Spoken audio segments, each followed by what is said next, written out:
वो चुनाव ही क्या जिसमें ईवीएम का इस्तेमाल हो और उस पर सवाल ही ना उठे, क्योंकि ईवीएम का मसला तो हरि अनंत हरि कथा अनंता जैसा है।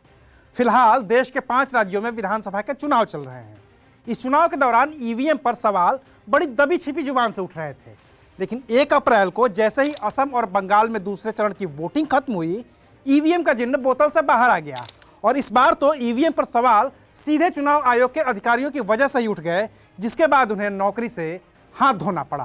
नमस्कार, मैं हूं अविनाश और आप देख रहे हैं अनकट। आज बात करेंगे 5 राज्यों में हो रही वोटिंग के दौरान ईवीएम पर उठे सवाल की, जिसकी शुरुआत इस बार असम से हुई है।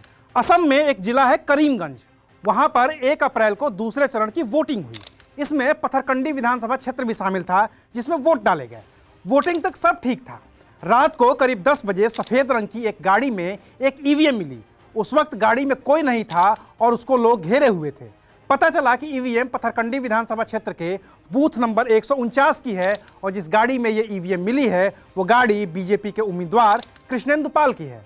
लोगों ने कृष्णेंदु पाल की ओर से चुनाव आयोग को दिए हलफनामे का स्क्रीनशॉट भी निकाल दिया, जिसमें उन्होंने अपनी संपत्ति के तौर पर बोलेरो की गाड़ी संख्या AS10B0022 का जिक्र किया था।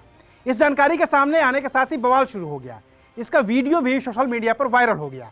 इस पूरे बवाल पर चुनाव आयोग ने अपनी सफाई दी है। चुनाव आयोग ने बताया, वोटिंग के बाद ईवीएम लेकर जा रही पोलिंग पार्टी की गाड़ी खराब हो गई थी। पोलिंग पार्टी ने एक गाड़ी में लिफ्ट ली थी। उन्हें नहीं पता था कि जिस गाड़ी से वो लिफ्ट ले रहे हैं वो गाड़ी बीजेपी प्रत्याशी की है। स्थानीय लोगों ने जब इस गाड़ी को देखा तो उसे रोक लिया। हंगामे की वजह से ड्राइवर और पोलिंग पार्टी के लोग गाड़ी से बाहर निकल गए थे।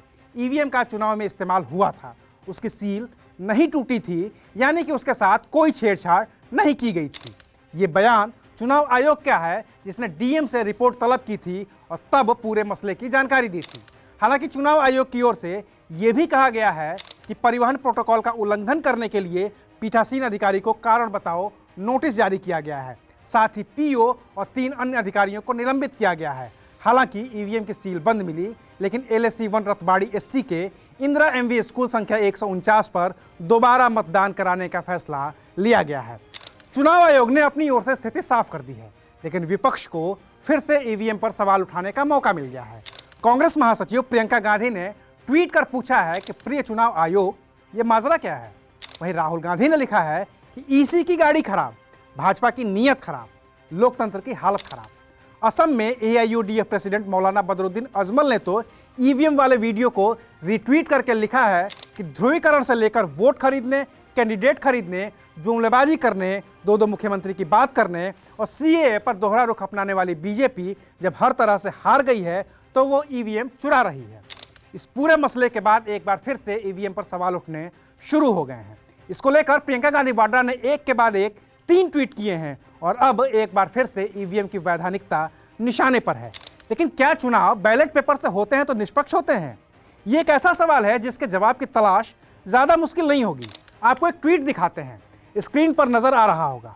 ट्वीट न्यूज एजेंसी ANI का है, जिसमें तस्वीर है पश्चिम बंगाल के नंदीग्राम से बीजेपी के उम्मीदवार शुवेंदु अधिकारी की। वही शुवेंदु अधिकारी जो इस चुनाव से पहले तक ममता बनर्जी के बेहद करीबी हुआ करते थे और इस चुनाव में उन्होंने बगावत कर बीजेपी का दामन थाम लिया और ममता बनर्जी के खिलाफ ही ताल ठोक दी। खैर, ये कहानी तो पुरानी है। नई कहानी उस ट्वीट में है जिसका मैं अभी जिक्र कर रहा था। उन्होंने कहा है कि झारग्राम और पुरुलिया जिला परिषद में बीजेपी ने जीत दर्ज की थी, लेकिन रातों रात कमल के फूल वाले चिन्ह को TMC के सिंबल से रिप्लेस कर दिया गया था। शुवेंदु अधिकारी 2018 के पंचायत चुनाव की बात कर रहे थे, तब वो TMC में थे। और जानकारी के लिए बता दें कि वो चुनाव बैलेट पेपर से ही हुए थे, यानी कि बैलेट पेपर से हुए चुनाव पर भी तो सवालिया निशान हैं ही। अब किसे सच माने, ईवीएम को जिस पर विपक्ष लगातार सवाल उठा रहा है, या बैलेट पेपर को जिस पर सवाल कम नहीं है? क्योंकि जब चुनाव बैलेट पेपर से होते थे तो कभी बैलेट बॉक्स में स्याही डाल दी जाती थी, तो कभी बैलेट बॉक्स नदी में फेंके हुए मिलते थे, तो कभी किसी के घर से ही बैलेट बॉक्स बरामद हो जाते थे। बहरहाल, इस सवाल का जवाब आप पर छोड़ते हैं। अपनी राय हमें ज़रूर बताइएगा। शुक्रिया, आप देख रहे थे अनकट।